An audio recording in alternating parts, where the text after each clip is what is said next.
আমি কি করে আমার বান্দাকে ফালাই দিতে পারি? যেই ফালাই দেখ, আমি তো ফালাইতে পারি না। এই হয়েছে আপনার আমার রব। আজকে সেই রব থেকে কোন দিকে দৌড়াইতেছে? দোস্ত, আমার কথা আমি বলতেছি, কোন দিকে দৌড়াইতেছে? একটু সবাই নিচে দিকে দেখি। আজকে আমরা বাইরে দেখি, উপরে দেখি, পাশে দেখি, অমুকের এটা করা ঠিক হয় নাই, মেম্বরের এই কাজটা ঠিক হয় না, ইমাম সাহেবের এমনি চলা ঠিক হয় না, ওই আরে আমার বাবা বললেন না, আর চলাফেরা ঠিক না। নিজের যে কি ঠিক কি ঠিক না রেখো। বর্তমানে আমাদের হালাত এরকম চলতেছে।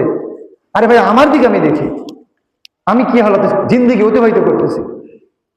আসলে কি আমি যে জিন্দিগিটা গুছায় চলতেছি, যে কোয়ালিটি মতো আমার জিন্দিগিটা চালাইতেছি, আসলে রব কি এই জিন্দিগির উপরে সন্তুষ্ট? দেখেন, আপনি প্রশ্ন পেয়ে যাবেন। যদি না হয় যে না, আমার জিন্দিগির একটু পরিবর্তন করা দরকার, করেন। আপনার ওয়াজ দরকার নাই তো, কিচ্ছু দরকার নাই। মনটাকে একটু প্রশ্ন করেন যে আমার যে জিন্দিগি আমি চালাইতেছি, আমার রাতটা দিনটা, আমার ব্যবসা, আমার কাজ কর্ম, আমি যেমনে সকাল সন্ধ্যা অতিবাহিত করতেছি, এমনি কি আমার রব আমার উপরে সন্তুষ্ট না অসন্তুষ্ট? দেখেন, আপনার মন অবশ্যই একটা উত্তর দিবে। যদি মনে হয় যে না, আমার এইভাবে জিন্দিগি রবকে সন্তুষ্ট করার মতো জিন্দিগি হইতেছে, তো আপনার জিন্দিগিটা আপনি পরিবর্তন করে ফেলেন। আমার জিন্দিগি আমি পরিবর্তন করি। যদি মনে হয় না, রবকে সন্তুষ্ট করার মতো কাজগুলো আমার কম হইতেছে, ওইখান থেকে আমি একটু বিমুখ হয়ে আসি, একটু মুখী হই। আর যদি মনে করি না, আলহামদুলিল্লাহ, আর একটু বাড়াই দিই, যাতে আমার রবের সাথে সম্পর্কটা মজা হয়। চা যদি বানায়, ভাই মিষ্টি হয়েছে, কারণ একটু বাড়াই দিব, দেও, বাড়াই দিলে তো আর নিষেধ নাই, মিষ্টি একটু বেশি মজা লাগবে। শরবত, ভাই মিষ্টি দিব না, দেও, শরবত তো মিষ্টি মজা, দেও।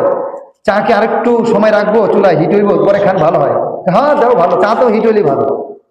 তো আমার অন্তরে যদি দেখি না ভালো, আমার এইরকম জিন্দিগি চালাইতেছি, হ্যাঁ আশা করা যায় আল্লাহকে আমি পাবো, আমার আল্লাহ সন্তুষ্ট, তো ভালো, না একটু বাড়াই দিই। আর যদি মনে হয় না, আমি যে জিন্দিগিটা অতিবাহিত করতেছি, এইটা তো রব, এই জিন্দিগির উপরে আল্লাহ তাআলা সন্তুষ্ট হইতে পারে না। তো ভাই ও দোস্ত, আল্লাহ তাআলা আমাদেরকে এমন জিন্দিগি দান করুক, এমন রাত দিন অতিবাহিত করার তৌফিক দান করুক, যাতে আমার রব, আমার রসুল সন্তুষ্ট থাকে। আল্লাহ তাআলা আপনাকে, আমাকে, সকলকে, পুরা রসুলপুরবাসীকে, পুরা বাংলাদেশ, এমনকি সমস্ত পৃথিবীর মানুষকে আল্লাহ তাআলা এই তৌফিক দান করুক। ওয়া আখিরু দাওয়ানা আলহামদুলিল্লাহি আলামিন। যারা সুন্নাত পড়েনি তাদেরকে সুন্নাত